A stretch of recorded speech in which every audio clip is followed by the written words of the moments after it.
ನಮಸ್ಕಾರ ರೈತ ಬಾಂಧವರೇ. ಇವತ್ತು ನಾನು ನಾಗದ್ದೆ ಕಮಲಶಿಲೆಯಿಂದ ಒಂದು 17 ಕಿಲೋಮೀಟರ್ ದೂರದಲ್ಲಿ ನಾಗದ್ದೆ ಶ್ರೀಧರ್ ಛಾತ್ರ ಅವರ ಒಂದು ತೋಟದಲ್ಲಿದ್ದೀನಿ. ಇವರ ತೋಟಕ್ಕೆ ಕಳೆದ 1.5 ವರ್ಷದಿಂದ ನಮ್ಮ ಒಂದು ಸಾವಯವ ಗೊಬ್ಬರವನ್ನು ಕೊಟ್ಟಿದ್ವಿ. ಇವರ ತೋಟದಲ್ಲಿ ಅದ್ಭುತವಾದ ರಿಸಲ್ಟನ್ನು ಕಂಡುಕೊಂಡಿದ್ವಿ. ಆ್ಯಕ್ಚುಲಿ ಎಲೆ ಚಿಕ್ಕಿ ಮತ್ತು ಸುಳಿ ರೋಗ ಇದ್ದಿರೋವಂಥದ್ದು ಇಲ್ಲಿ ಕಾಣ್ಬೋದು. ಒಂದು ಸುಳಿ ರೋಗ ಬಂದು ಕಂಪ್ಲೀಟಾಗಿ ಕಟ್ಟಾಗಿರೋಂಥ ಮರ ಇದು. ಕಟ್ ಮಾಡಿದರು, ಮತ್ತು ಇವಾಗ ತುಂಬ ಚೆನ್ನಾಗಿ ಅದು ಕಟ್ಟಾಗಿರೋವಂಥದ್ದು ಮತ್ತು ಚಿಗುರಿ ತುಂಬ ಚೆನ್ನಾಗಿ ಬಂದಿರೋವಂಥದ್ದು. ಮತ್ತು ಇಲ್ಲಿ ನೋಡ್ಬೋದು ಸಿಂಗಾರಗಳು ಯಾವ ರೀತಿ ಬರ್ತವೆ.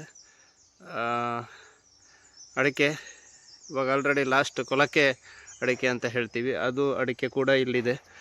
ಟೋಟಲ್ ಇದು ಈ ಗಿಡಕ್ಕೆ 5 ವರ್ಷ ಆಗ್ತಾ ಬಂತು. 5 ವರ್ಷದಲ್ಲಿ ಅವರಿಗೆ ಇವಾಗ ಸಿಗ್ತಾ ಇರೋವಂಥದ್ದು 6-7 ಕಿಲೆ ತನಕ ಬರ್ತಾ ಇದ್ದಾವೆ. ಹೊಸ ಹಿಂಗಾರನ್ನು ಕೂಡ ನೋಡ್ಬೋದು ನೀವು ಯಾವ ರೀತಿ ಇದೆ ಅಂತ. ಈ ಸಿಂಗಾರನ್ನು ನೋಡಬೇಕಾದ್ರೆ ತುಂಬ ಚೆನ್ನಾಗಿ ಬಂದಿರೋವಂಥದ್ದು. ಇಲ್ಲಿ ನೋಡ್ಬೋದು, ಇದು ಕೂಡ ಗ್ರೋತ್ ಬಂದಿರೋವಂಥದ್ದು. ಲಾಸ್ಟ್ ನಾನು ಬಂದಾಗ ಇದು ಕಂಪ್ಲೀಟಾಗಿ ಈ ಗಿಡಗಳಲ್ಲಿ ಏನೂ ಇರಲಿಲ್ಲ, ಎಲೆ ಚುಕ್ಕಿಯಾಗಿ ಕಂಪ್ಲೀಟ್ ಅಟ್ಯಾಕ್ ಆಗಿರೋವಂಥ ಗಿಡಗಳು. ಮತ್ತು ಇದರಲ್ಲಿ ಮಧ್ಯದಲ್ಲಿ 1-2 ಗಿಡಗಳು ಸ್ವಲ್ಪ ಸಮಸ್ಯೆ ಬಂದಿದ್ದಕ್ಕೆ ಮತ್ತೆ ನನ್ನನ್ನು ಕರೆದ್ರು. ಇವಾಗ ಮತ್ತೆ ಇವರು 4ನೇ ಕೋರ್ಸಿಗೆ, ಅಂದರೆ 1.5 ವರ್ಷದ 4ನೇ ಕೋರ್ಸಿಗೆ ಅವ್ರಿಗೆ ಸಾವಯವ ಗೊಬ್ಬರ ಕೂಡ ಬೇಕಿತ್ತು. ಅದ್ರ ಜೊತೆ ತೋಟನೂ ಕೂಡ ನೋಡಲಿಕ್ಕೆ ಅವ್ರು ಕರೆದಿರೋವಂಥದ್ದು. ಇವಾಗ ನನ್ನ ಜೊತೆ ಶ್ರೀಧರ್ ಛಾತ್ರ ಅವರಿದ್ದಾರೆ. ಸರ್ ನಮಸ್ತೆ ಸರ್. ನಮಸ್ಕಾರ. ಯಾವ ರೀತಿ ಅನಿಸ್ತಾ ಇದೆ ಸರ್? ಕಳೆದ 1.5 ವರ್ಷದಿಂದ ನಮ್ಮ ಗೊಬ್ಬರವನ್ನು ಉಪಯೋಗಿಸ್ತಾ ಇದ್ದಾರೆ, ಯಾವ ರೀತಿ ಅನಿಸ್ತಾ ಇದೆ ಸರ್? ಇಂಪ್ರೂವ್ಮೆಂಟ್ಸ್ ಉಂಟು ಈಗ. ಇಂಪ್ರೂವ್ಮೆಂಟ್ ಚೆನ್ನಾಗಿದೆ. ಅಂದರೆ ನಿಮಗೆ ಇವಾಗ ಲಾಸ್ಟ್ 1 ವರ್ಷದ ಹಿಂದೆ ಎಷ್ಟು ಅಡಿಕೆ ಆಗಿತ್ತು ಸರ್ ನಿಮಗೆ? 2,000 ಅಡಿಕೆ. 2,000 ಅಂದರೆ 2,000 ಖಾಲಿ 2,000 10 kg. 10 kg ಅಷ್ಟೇ ಆಗಿರೋದು. ಈ ಸಲ ಎಷ್ಟಾಗಿದೆ ಸರ್? ಒಂದು 3 ಕ್ವಿಂಟಾಲ್. 3 ಕ್ವಿಂಟಾಲ್ ಬಂದಿದೆ. ಅಂದರೆ ಒಂದು ಅದ್ಭುತವಾದ ಬದಲಾವಣೆಯನ್ನು ನೀವು ಕಂಡುಕೊಂಡಿದ್ದೀರಿ ಅಂತ ಹೇಳ್ಬೋದು. ಇವಾಗ 3ನೇ ಕೊಯ್ಲು ಆಯಿತಾ ಸರ್ ನಿಮ್ಮದು? ಆಯ್ತು. 3ನೇ ಕೊಯ್ಲು ಆಗಿ ಕೂಡ ಅಡಿಕೆ ಕಾಣ್ತಾ ಇದ್ದಾವೆ ಅಂತ ಹೇಳಿದರೆ ಈ ಟೈಮಲ್ಲಿ ಸಿಂಗಾರ ಬಿಡುವಂಥ ಒಂದು ಇದು, ಬಟ್ ಅಡಿಕೆಗಳು ಕಾಣ್ತಾ ಇದ್ದಾವೆ. ಅದೇ ರೀತಿ ಸಿಂಗಾರ ಕೂಡ ತುಂಬ ಚೆನ್ನಾಗಿ ಬರ್ತಾ ಇದೆ ಅಂತ ಹೇಳಿದ್ರ. ಬೇರೆ 1-2 ಗಿಡಗಳಲ್ಲಿ ಸಮಸ್ಯೆ ಇದೆ ಅಂತ ಹೇಳಿ ನನಗೆ ಕರೆದಿದ್ರ, ಮತ್ತೆ ಗೊಬ್ಬರವನ್ನು ಉಪಯೋಗಿಸ್ಬೇಕಂತ ಹೇಳಿದ್ರ. ನಿಮಗೆ ಹೇಗೆ ಅನಿಸ್ತದೆ ಸರ್ ಈ ಗೊಬ್ಬರವನ್ನು ಉಪಯೋಗಿಸಿದ ಮೇಲೆ? ಹೇಗೆ ರಿಸಲ್ಟ್ ಚೆನ್ನಾಗಿದೆ. ಓಕೆ, ಅಂದರೆ ಅಡಿಕೆದ ಒಂದು ಇದನ್ನು ಕೂಡ ತುಂಬ ಚೆನ್ನಾಗಿದೆ ಅಂತ. ಅದೇ ರೀತಿ ಇವ್ರಿಗೆ ಖುಷಿಯಾಗಿದೆ, ಬೇರೆಯವರಿಗೂ ಕೂಡ ಇದನ್ನು ಹೇಳ್ಬೋದು ಅಂತ ಹೇಳಿ ನನ್ನ ಹತ್ರ ಮಾತಾಡಿದರು. ಅದೇ ರೀತಿ ಆ್ಯಕ್ಚುಲಿ ಕೊರಿಯರ್ ಕಳ್ಸೋಣ ಅಂತ ಇದ್ವಿ, ಆಮೇಲೆ ಇವರು ಹೇಳಿದರು ಮುಖತ ಒಂದು ಸಲ ಬಂದು ಭೇಟಿಯಾಗಿ ಅಂತ ಹೇಳಿದರು. ಅದಕ್ಕೋಸ್ಕರ ಬಂದಿದ್ವಿ. ನನಗೂ ಕೂಡ ಒಂದು 150 ಕಿಲೋಮೀಟ್ರ್ 160 ಕಿಲೋಮೀಟ್ರ್ ಒಂದು ಸೈಡಿಗೆ ಆಗುತ್ತೆ. ಆದರೂ ಕೂಡ ರೈತರ ಒಲವಿಗೋಸ್ಕರ ಇಲ್ಲಿ ಬಂದಿರುವಂಥದ್ದು. ನನ್ನ ಪ್ರಕಾರ ಹೇಗೆ ಅನಿಸ್ತದೆ ಸರ್? ಟೋಟಲ್ ಅಡ್ಡಿಲ್ಲ ಅಲ್ಲ, ಒಳ್ಳೆ ರಿಸಲ್ಟ್ ಇದೆ. ಧನ್ಯವಾದಗಳು ಸರ್. ರೈತರ ನೋಡ್ಕೊಂಬರೋಣ ಒಂದು ಸಲ ಹೇಗಿದೆ ಅಂತ ಹೇಳಿ.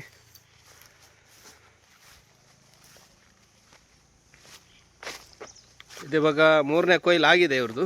3ನೇ ಕೊಯ್ಲು ಆದಮೇಲೆ ಇನ್ನೂ ಸ್ವಲ್ಪ ಅಡಿಕೆ ಬಾಕಿ ಇರುವಂಥದ್ದು. ಇಲ್ಲಿ ನೋಡ್ಬೋದು, ಇದು ಹೊಸ ಸಿಂಗಾರ ಬಂದಿರುವಂಥದ್ದು.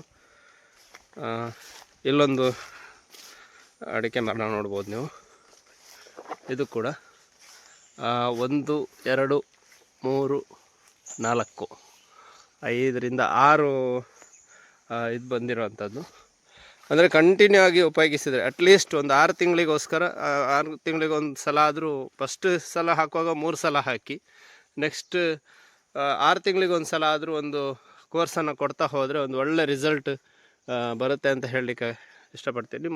ಮಧ್ಯದಲ್ಲಿ ಒಂದೊಂದು ಸಿಂಗಾರ ಕರಟುತ್ತೆ, ಅದಕ್ಕೆ ಏನು ಮಾಡೋಕ್ಕಾಗಲ್ಲ. ವಾತಾವರಣದ ಒಂದು ಡಿಫೆನ್ಸ್ ಬಂದಾಗ ಆ ರೀತಿ ಆಗುತ್ತೆ. ಬಟ್ ಎಲ್ಲನೂ ತುಂಬ ಅದ್ಭುತವಾದ ಬದಲಾವಣೆಯನ್ನು ಕಂಡುಕೊಂಡಿದೆ ಅಂತ ಹೇಳಿದರೆ, ನಂದು ಲಾಸ್ಟ್ ವೀಡಿಯೋದಲ್ಲಿ ನೀವು ನೋಡ್ಬೋದು ಅದರ ಗ್ರೋತ್ ಎಷ್ಟು ಕಡಿಮೆ ಇತ್ತು, ಇವಾಗ ಯಾವ ರೀತಿ ಗ್ರೋತ್ ಆಗಿದೆ ಅಂತ ಹೇಳಿ.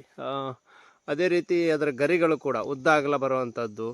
ಮತ್ತು ಇಲ್ಲಿ ನೋಡ್ಬೋದು ನೀವು ಸಿಂಗಾರ ಯಾವ ರೀತಿ ಇದೆ ಅಂತ ಹೇಳಿ. ಓಪನ್ ಆಗಿ ಕಂಪ್ಲೀಟಾಗಿ ಅದರಲ್ಲಿ ಕಾಯಿ ಕಚ್ಕೊಂಡಿರುವಂಥದ್ದು ಕೂಡ ತುಂಬ ಚೆನ್ನಾಗಿ ಬಂದಿದೆ ಅಂತ ಹೇಳಿದರೆ, ಈಗೀಗ ಬಂದಿರುವಂಥದ್ದು ತುಂಬ ಚೆನ್ನಾಗಿ ಬರ್ತಾ ಇದ್ದಾವೆ ಅಂತ ಹೇಳಿ. ಇಲ್ಲಿ ನೋಡ್ಬೋದು, ಇದು ಲಾಸ್ಟ್ ಅಡಿಕೆ. ಇವಾಗ 3ನೇ ಕೊಯ್ಲು ಆದಮೇಲೆ ಇವರಿಗೆ ಲಾಸ್ಟ್ 1-2 ಇನ್ನೂ ಕೂಡ 2 ಕಿಲೆಗಳು ಬಾಕಿ ಇದ್ದಾವೆ. ಸೊ ನಿಮ್ಗೆ ಯಾರಿಗಾದರೂ ಇದ್ರ ಬಗ್ಗೆ ಸಂಕ್ಷಿಪ್ತ ಮಾಹಿತಿ ಬೇಕಾದರೆ ನನಗೆ ಕರೆ ಮಾಡ್ಬೋದು ಅಂತ ಹೇಳ್ತೀನಿ. ಇವರಲ್ಲಿ ಇನ್ನೊಂದು 2 ಗಿಡಗಳು ಸ್ವಲ್ಪ ಸಮಸ್ಯೆ ಇದ್ದಂಥದ್ದು, ವೀಕಾಗಿ ಇದ್ದಿರೋವಂಥದ್ದು 2 ಗಿಡಗಳನ್ನು ಮತ್ತೆ ರಿಕವರ್ ಮಾಡಬೇಕು ಅಂತ ಹೇಳಿದ್ದಾರೆ. ಅದಕ್ಕೂ ಕೂಡ ನಾವು ರಿಕವರ್ ಮಾಡಲಿಕ್ಕೆ ಇಲ್ಲಿ ನೋಡ್ಬೋದು, ಈ ಗಿಡ ಹಿಂಗಾರ ಬಿಟ್ಟಿರುವಂಥದ್ದು ತುಂಬ ಚೆನ್ನಾಗಿ ಅಂತ ಹೇಳಿದರೆ ಎಲೆ ಚುಕ್ಕಿ ಕಂಪ್ಲೀಟಾಗಿ ನಾವು ಒಂದೇ ಸಲ ಕಂಟ್ರೋಲ್ ಮಾಡಲಿಕ್ಕೆ ಆಗಲ್ಲ. ಅಂದರೆ ಶಾಶ್ವತವಾಗಿ ಸಾವಯವ ಗೊಬ್ಬರವನ್ನು ಕೊಡ್ತಾ ಹೋದರೆ ಅದು ಕಂಟ್ರೋಲ್ ಆಗ್ತಾ ಬರುತ್ತೆ. ಅಂದರೆ 2 ರಿಂದ 3 ವರ್ಷ ಮಿನಿಮಮ್ಮು ಅದಕ್ಕೆ ಬೇಕಾಗುತ್ತೆ. ಇವಾಗ ಬರುವಂಥದ್ರಲ್ಲಿ 1-2 ಗರಿಗಳಲ್ಲಿ ಇವ್ರದ್ದು ಎಲೆ ಚುಕ್ಕಿ ಕಾಣಿಸ್ತಾ ಇದೆ. ಬಟ್ ಅದು ರಿಕವರ್ ಆಗುತ್ತೆ ಇಮಿಡಿಯೇಟ್ಲಿ. ನೋಡ್ಬೋದು ನೀವು, 1 ಗರಿ 2 ಗರಿಗೆ ಮಾತ್ರ ಅಟ್ಯಾಕ್ ಆಗಿರುವಂಥದ್ದು. ಮೇಲ್ಗಡೆ ಗರಿಗೆ ಯಾವುದೇ ಕಾರಣಕ್ಕೂ ಬರಲ್ಲ. ಅಂದರೆ ಇಮಿಡಿಯೇಟ್ಲಿ ಅದರ ಇಮ್ಯುನಿಟಿ ಚೆನ್ನಾಗಿದ್ದರೆ ಅದು ರಿಕವರ್ ಆಗ್ತಾ ಹೋಗ್ತವೆ ಅಂತ ಹೇಳಲಿಕ್ಕೆ ಇಷ್ಟಪಡ್ತೀನಿ. ಮತ್ತು ನೋಡ್ಬೋದು ನೀವು ಸಿಂಗಾರ ಯಾವ ರೀತಿ ಬಂದಿದೆ ಅಂತ, ಅದರ ರೀತಿ ಗರ್ಭ ಕೂಡ ಯಾವ ರೀತಿ ಇದೆ ಅಂತ ಹೇಳಿ. ನೆಕ್ಸ್ಟ್ ಬರುವಂಥ ಗರ್ಭ ಕೂಡ ತುಂಬ ಚೆನ್ನಾಗಿದ್ದಾವೆ. ಇಲ್ಲಿ ನೋಡ್ಬೋದು, ಇದು ಓಪನ್ ಆಗಿರುವಂಥ ಸಿಂಗಾರ. ಈ ರೀತಿಯ ಸಿಂಗಾರ ಬಂದರೆ 100% ಒಂದು ಒಳ್ಳೆ ಇಳುವರಿ ಅಂತ ಹೇಳಿದರೆ, ಫಸ್ಟಿಗೆ ಅವ್ರಿಗೆ ಸಿಕ್ಕಿರುವಂಥ 10 kg, ಬಟ್ ಈ ಸಲ ಒಂದು 3 ಕ್ವಿಂಟಲ್ ಅಷ್ಟು ಅಡಿಕೆ ಅವ್ರಿಗೆ ಸಿಕ್ಕಿದೆ ಅಂತ ಹೇಳ್ತಾ ಇದ್ದಾರೆ. ತುಂಬ ಖುಷಿಯಾಗಿರುವಂಥದ್ದು, ಒಂದು ಗೊಬ್ಬರವನ್ನು ಉಪಯೋಗಿಸಿ ಒಳ್ಳೆ ರಿಸಲ್ಟನ್ನು ತಗೊಂಡಿದ್ದಾರೆ ಅಂತ. ಅದೇ ರೀತಿ ಇದರಲ್ಲಿ 1-2 ಗಿಡಗಳು ಸ್ವಲ್ಪ ವೀಕ್ ಆಗಿದ್ದಾವೆ. ಅಂದರೆ ಕಂಪ್ಲೀಟ್ ವೀಕ್ ಆಗಿದ್ದಂಥ ಗಿಡಗಳೇ ಒಂದು ಸಲ ರಿಕವರ್ ಆಗಿತ್ತು, ಮತ್ತೆ ವೀಕ್ ಆಗಿದ್ದಾವೆ. ಅದನ್ನು ಕಂಪ್ಲೀಟ್ ಇನ್ನೊಂದು ಸಲ ರೆಡಿ ಮಾಡೋಣ ಅಂತ ಹೇಳಿದ್ದಾರೆ. ನೋಡ್ಬೋದು ಈ ಗಿಡ ಒಂದು. ನೆಕ್ಸ್ಟ್ ಬೇರೆ ಲಾಸ್ಟಲ್ಲೊಂದು ಗಿಡ ಇದೆ, ಅದನ್ನು ಕೂಡ ರಿಕವರ್ ಮಾಡಲಿಕ್ಕೆ ಅಂತ ಹೇಳಿದ್ದಾರೆ. ಬೇರೆ ಗಿಡಗಳೆಲ್ಲ ಆಲ್ಮೋಸ್ಟ್ 400 ಗಿಡಗಳಲ್ಲಿ ಎಲ್ಲ ಗಿಡಗಳು ರಿಕವರ್ ಆಗಿರುವಂಥದ್ದು, ತುಂಬ ಚೆನ್ನಾಗಿ ಬಂದಿದ್ದಾವೆ. ಧನ್ಯವಾದಗಳು ರೈತ ಬಾಂಧವರೇ. ನಿಮಗೆ ಯಾರಿಗಾದರೂ ಸಂಕ್ಷಿಪ್ತ ಮಾಹಿತಿ ಬೇಕಾದರೆ ನೀವು ನನ್ನ ತೋಟಕ್ಕೆ ಕರೆಸ್ಕೊಳ್ಬೋದು. ಅದೇ ರೀತಿ ಕಾಲ್ ಮಾಡಿ ಕೂಡ ಮಾತಾಡ್ಬೋದು. Thank you.